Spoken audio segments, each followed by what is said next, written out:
sebelum pelajaran pada hari ini kita mulai, marilah kita berdoa dulu. Silakan dipimpin berdoa salah satu.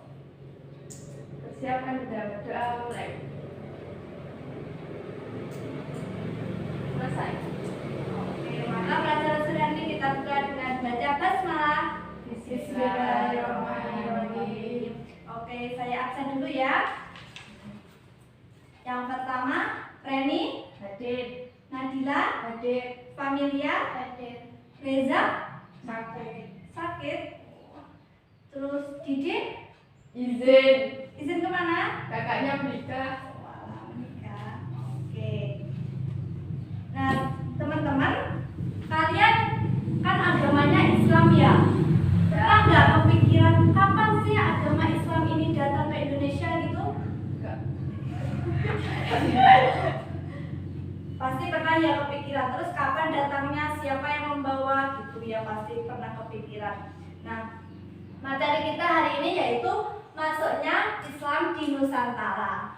Nah, sebelum Islam masuk di Nusantara itu sebenarnya penduduk Nusantara sudah memiliki agama, teman-teman. Seperti agama Hindu, Buddha itu sudah dimiliki oleh bangsa Indonesia. Nah, untuk kepercayaan sendiri juga sudah punya, seperti kepercayaan animisme dan dinamisme. Kalian tahu kepercayaan animisme itu apa?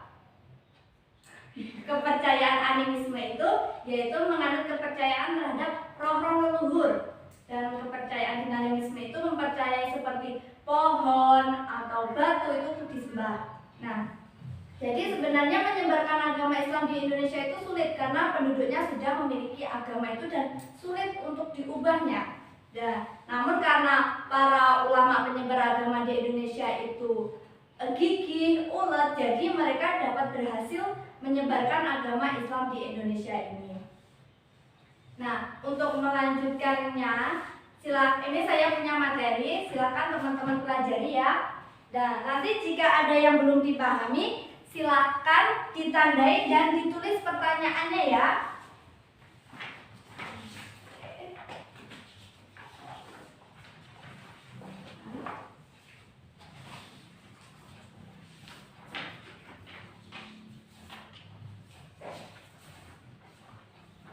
Oke, kalian baca terlebih dahulu dan jika ada yang belum dipahami, silakan kalian menulis pertanyaan di sebuah kertas.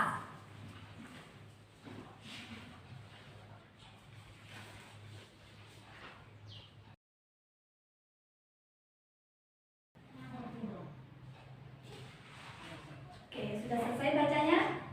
Kalian tulis pertanyaannya ya. Jika sudah salah satu silakan dibuka ke depan.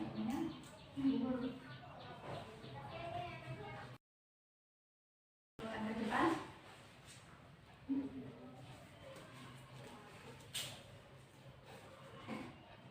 Terima kasih. Oke, kita jawab dari pertanyaan pertama ya. Apa saja bukti masuknya agama Islam di Nusantara pada abad ke-7 dan ke-13? Oke, yang pertama saya jawab dulu pada abad ke-7 ya. Nah, pada abad ke-7 ini Islam masuk di Nusantara itu dibuktikan dengan ditemukannya makam Fatimah binti Maimun di Leran Gresik. Makam ini adalah makam tertua Islam yang ditemukan di daerah Jawa. Nah, yang bukti yang kedua yaitu dari catatan sejarah Cina. Di negara Cina terdapat sejarah yang menyatakan bahwa pada masa dinasti Tang ada rencana penyerangan dari orang-orang Tasik, tetapi rencana penyerangan tersebut gagal karena Ratu Sima terlalu kuat. Nah, yang bukti yang ketiga yaitu dari catatan Chow Kufei. Menurut berita yang dikabarkan Chow Kufei, di Indonesia ketika itu terdapat 2 tempat yang merupakan komunitas orang-orang Tasik, yaitu di Voluan dan di Sumatera Selatan. Nah, yang ketiga yaitu yang keempat ya, buktinya yaitu dari berita Jepang. Menurut berita Jepang diceritakan tentang perjalanan pendeta Kasim ke Indonesia. Nah, selanjutnya bukti yang masuknya Islam pada abad ke-13. Yang pertama yaitu catatan sejarah Marco Polo. Marco Polo ini adalah seorang petualangan ya, seorang petualang. Nah, catatan dari Marco Polo ini menyatakan bahwa Marco Polo mengadakan perjalanan ke Cina ketika melintasi daerah Sumatera bagian utara, Marco Polo menyempatkan singgah ke kerajaan Islam Samudra Pasai sebelum ia kembali ke Eropa. Nah, selanjutnya yaitu bukti dari berita Ibnu Battuta. Kisah Ibnu Battuta ini pada abad ke-13 mendukung pendapat ini, menyatakan bahwa Islam masuk Indonesia pada abad ke-13. Nah, Ibnu Battuta ini menemukan makam batu nisan Sultan Malik As-Saleh. Sultan Malik As-Saleh ini merupakan raja pertama dari kerajaan Samudra Pasai. Nah, pertanyaan kedua,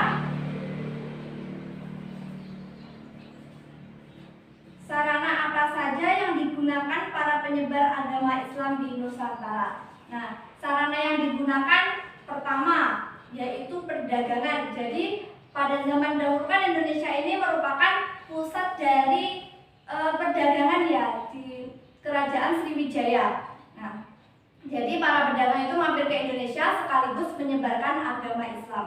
Yang kedua yaitu sarana perkawinan. Nah, perkawinan ini para pemeluk agama Islam itu menikah dengan non-Islam, tapi sebelum diajak menikah, mereka itu diajak masuk Islam terlebih dahulu. Yang ketiga yaitu sarana politik. Nah, sarana politik ini dengan cara mengislamkan rajanya dulu. Jadi kalau rajanya itu sudah masuk Islam, otomatis rakyatnya masuk Islam. Ini juga biasa digunakan para wali ya. Jadi mereka akan menikahi putri raja, kemudian putri raja tersebut diajak masuk Islam, kemudian mereka mengajak rakyatnya untuk masuk Islam. Selanjutnya yaitu sarana tasawuf. Jadi seorang wali itu biasanya juga seorang sufi ya. Jadi mereka itu bisa disebut sebagai tabib. Jika ada orang yang sakit, mereka akan meminta para sufi ini untuk menyembuhkan penyakit mereka. Nah, ada cerita itu di daerah Blambangan ada sebuah wabah dan yang bisa menyembuhkan itu seorang sufi. Jadi mereka akan ikut sufi tersebut masuk agama Islam. Selanjutnya yaitu sarana kesenian. Nah, seperti kita ketahui kan agama Islam itu disebarkan kalau di Jawa oleh Wali Songo. Nah, Wali Songo ini juga menyebarkan agama Islam lewat kesenian seperti Sunan Bonang dengan kehebatannya memainkan bonang. Akhirnya rakyat berbondong-bondong masuk Islam karena melihat, oh Sunan Bonang ini pandai main bonang, jadi kita masuk Islam saja ya. Terus ada juga Sunan Kalijogo yang menggunakan wayang. Nah, jadi teman-teman, agama Islam itu disebarkan juga lewat kesenian juga. Terus selanjutnya yaitu alasan mengapa agama Islam mudah diterima. Nah, alasan mengapa agama Islam mudah diterima. Yang pertama yaitu syarat masuk agama Islam itu sangat mudah, yaitu dengan cukup mengucapkan kalimat syahadat. Ya, jadi agama Islam itu mudah ya, cukup mengucapkan kalimat asyhadu alla ilaha illallah wa asyhadu anna muhammadar rasulullah, kalian sudah bisa masuk agama Islam. Nah, ini mudah, berbeda dengan agama lain yang ada upacara-upacaranya gitu. Terus syarat faktor yang kedua yang menyebabkan agama Islam mudah masuk di Indonesia Utara yaitu agama Islam tidak mengajarkan sistem kasta, tidak seperti agama Buddha, Hindu ya yang mengajarkan kasta, ada kasta Brahmana, Ksatria, Waisya, terus Sudra. Di agama Islam tidak ada kasta-kasta itu. Nah, agama Islam kan pernah itu dengarkan semua manusia itu sama di hadapan Allah, yang membedakan adalah ketakwaannya. Ya, itu juga ada dalam Islam. Jadi awal mula orang-orang itu masuk Islam itu dari golongan Sudra, teman-teman. Jadi mereka merasa kastanya terendah, tapi kan di Islam tidak ada kasta. Jadi mereka memilih masuk Islam yang tidak ada kastanya tersebut. Yang ketiga yaitu penyebaran agama Islam dilakukan tanpa kekerasan.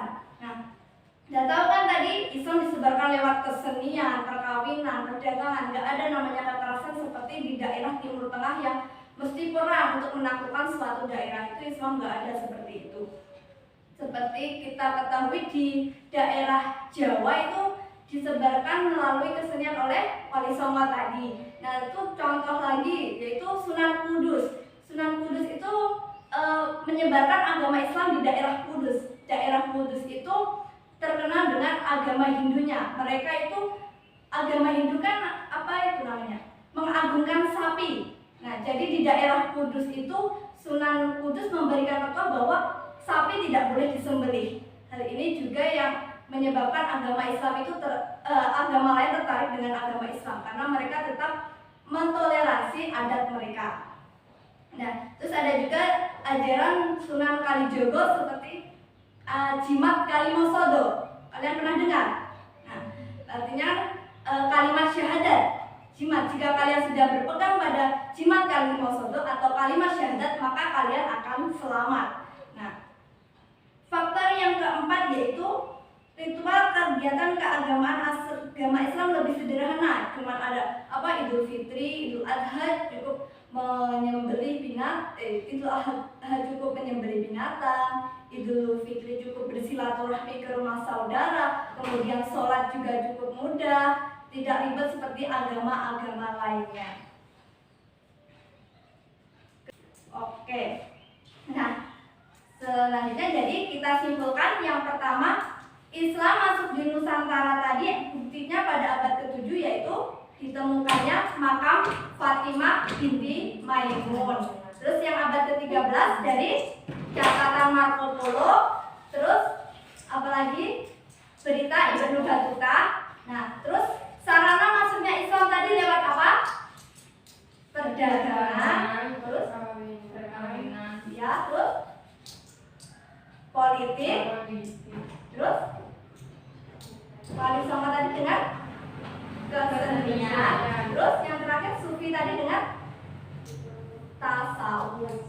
Oke, terus alasan masuknya Islam ke Nusantara, yang alasan mudahnya Islam diterima.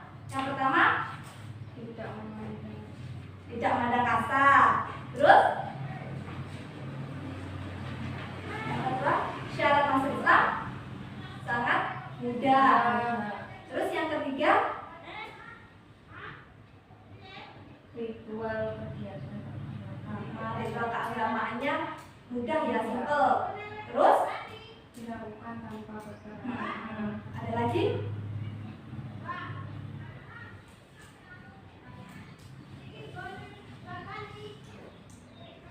Udah ya, itu aja ya.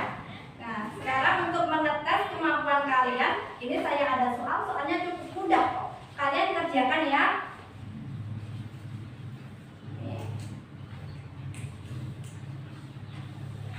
Kalian kerjakan soalnya.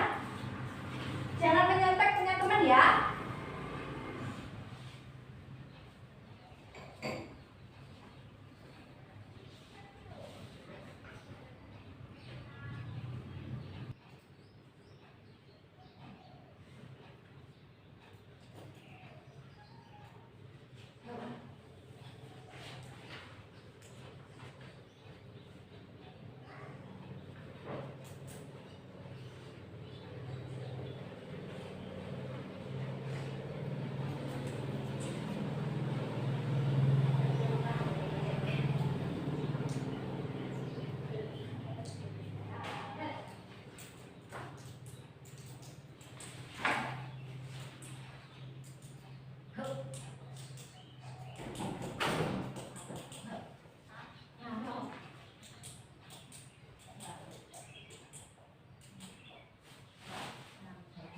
Selesai semuanya?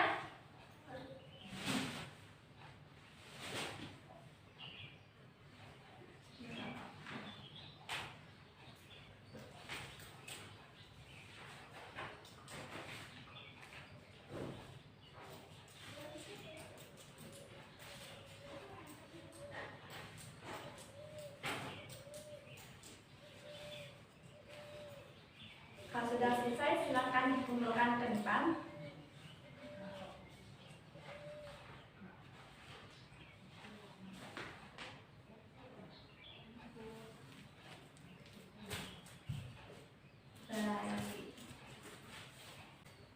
Oke, terima kasih hari ini partisipasinya dari teman-teman. Marilah pelajaran pada hari ini kita tutup dengan membaca doa kafaratul majelis. Subhanakallahumma wa bihamdika asyhadu an la ilaha illa anta astaghfiruka astaghfiruka wa atubu ilaik. Sekian dari saya, ada kesalahan mohon maaf. Wallahu muwaffiq ila aqwamit thoriq. Wassalamualaikum warahmatullahi wabarakatuh.